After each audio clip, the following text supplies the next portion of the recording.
watchers. This is your girl Big Ish with Black People Watch. Thank you so much for coming back to my channel. And this week we're reviewing Bad Hair. You don't ever see mine, but that's okay. In 1989, an ambitious young woman gets a weave in order to succeed in the image-obsessed world of music television.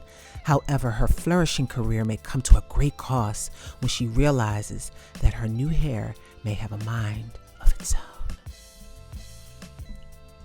So you guys, I got a chance to watch Bad Hair. It's on Hulu. It premiered October 23rd. This movie actually was first viewed at Sundance Film Festival earlier this year in January or February. It was one of the two. Listen, it's not as bad as everybody says it is.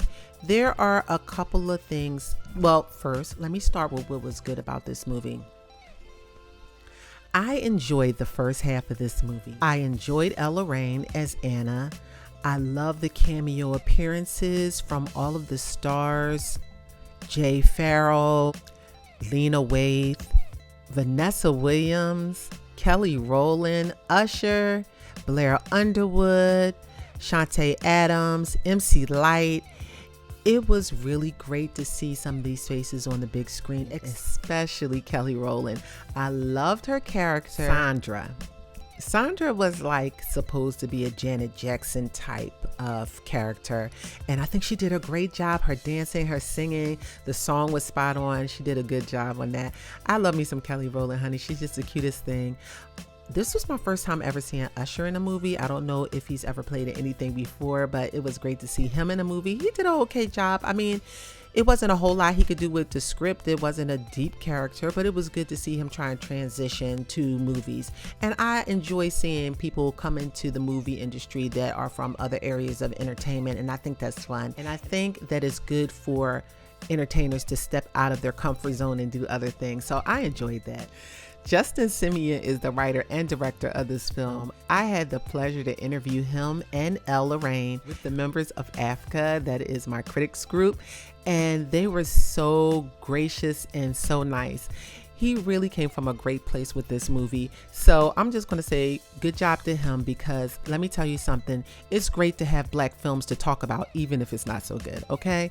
So, you know, I'm happy that we're even in the conversation right now. So good job to Justin Simien. And I know he's going to do great things with his career. For my review, I think that the movie started off great. I think that there was a lot to do with folklore, which was called slave lore, and I wanted them to expand more on that. The movie opens with Anna getting a perm, the dreaded perm, at a young age. And let me tell you something, I could connect with that. She puts the perm in her hair and it's on a little too long, and it burns her for the rest of her life. And you know, I got a perm too at like 8 years old. My mom put a jerry curl in my head, and I was going to show y'all the pictures. I don't know if I have any, but if I do, you'll see it. I had a jerry curl because my mom did not know how to do hair, and she couldn't manage my hair. And that was the plight of a lot of Black girls back in the 80s. You know, in 89, I was like 15, but I mean, was I 15, 6, 7, 8, 9, 10, 11, 12, 13, 14, 15. Yeah, in 89, my math ain't good, y'all. In 89, I was 15. But when I was 8, 9, 10 years old, you know, the thing was you had to have a perm. You couldn't be walking in these streets and not have a perm in your head. And it was just unheard of for people to go natural. And when you did hear of people being natural, it was just like, oh, wow, you know, it must be hard to maintain the hair. And that was the mindset. Anyway, Anna grows up and she wears her hair natural. You know, in 89, she's wearing her hair natural, and, you know, she's in this movie television industry, and they are all about the looks. They are all about the skin complexion, the eyes. And, you know, what's funny in this movie is those aren't even the things that are holding her back in the industry. What's holding her back is her hair, her natural hair. And she gets a new boss, Vanessa Williams. She doesn't like it. She lets her know, if you want to get ahead, honey, you better go get some weave. I liked how they touched on how expensive it can be and how painstaking it is for us Black women to go through getting our hair done. Now, of course, I cover my hair most of the time and nobody really sees my hair. I have locks, but it is a daunting task. You always have to maintain it. You're always grooming, always brushing, always twisting, tying, braiding, locking, whatever the situation may be that you have going on with your hair. It's not like, our counterparts where we can just, for the most part, brush it in a ponytail and go. Now, it's a lot easier today because of the hair care products than it was when in 1989. But, it's still a job. Your hair is a full-time job, okay? So I liked how they touched on that. I liked how Justin tried to shed light on how painful getting your hair can be. Now, here's the thing. In the movie, Anna gets a weave and they're sewing it into her scalp. That doesn't happen, okay? She's bleeding and all of that. Now, let me tell you something. I had my hair braided very, very tight to the point where I had little tiny bumps around my edges, okay? And that means that your hair is way too tight and it turns white, and it is painful, I must say. And people have had scabbing.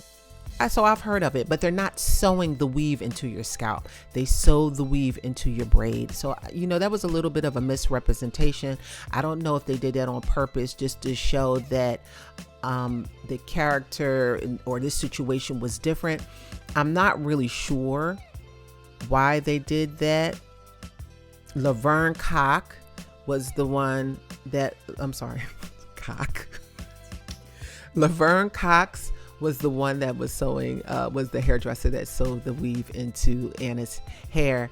And, and was just brutal with it. Honey was, and I was cringing. So I thought that was it was kind of real, but in the sense that it's sewn into your scalp, it was. That being said, she gets this weave and her life changes and she just has this new attitude and all of this going on.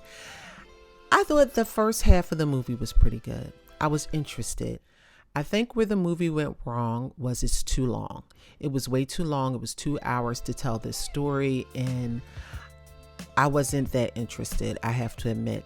It took me 2 days to watch it. I watched it one night, turned it off and watched the rest the other night. I think that Anna's character was a bit underdeveloped. I would have liked to know where her parents were because she is the cousin in this movie. I think that the family, Blair Underwood and her cousin and her auntie could have been used a bit more in the movie, especially since they were the one that introduced the slave lore to Anna in regards to the hair taking on a life of its own, being cursed by witches. I would have liked to have seen more of the family involved as opposed to the random friends who really didn't do anything for the script. I enjoyed Lena Waithe's character. She shined more at the end of the film. I think her character made it funny and made the movie tolerable and digestible. Other than that, I don't think I could have finished the movie. Lena Waithe's character at the end kind of carried it and was, funny for me. I think another spot where the movie went wrong was it seemed like it was supposed to be a spoof, and then it got horror, more serious towards the horror end of it. And I think the movie should have made up its mind about what it wanted to be. If you're going to be a spoof all the way through. If you're going to be horror all the way through. Don't give me a quarter serious, a quarter spoof, and a quarter horror. It didn't work well for me and the audience, and it was confusing about what the movie actually was. And I think that's why the film is getting reamed. Okay, reamed. And I'm not one of them people that says, only Black women can tell Black stories about hair. I don't really care about that. I think he did a good job of portraying what it's like to get your hair done when you're tender-headed and you're getting your hair done for the first time. So, I don't have an issue with that. I just think that the story was poorly told towards the end. It like, and the hair moving about, and the hair was drinking blood, and the hair was killing people.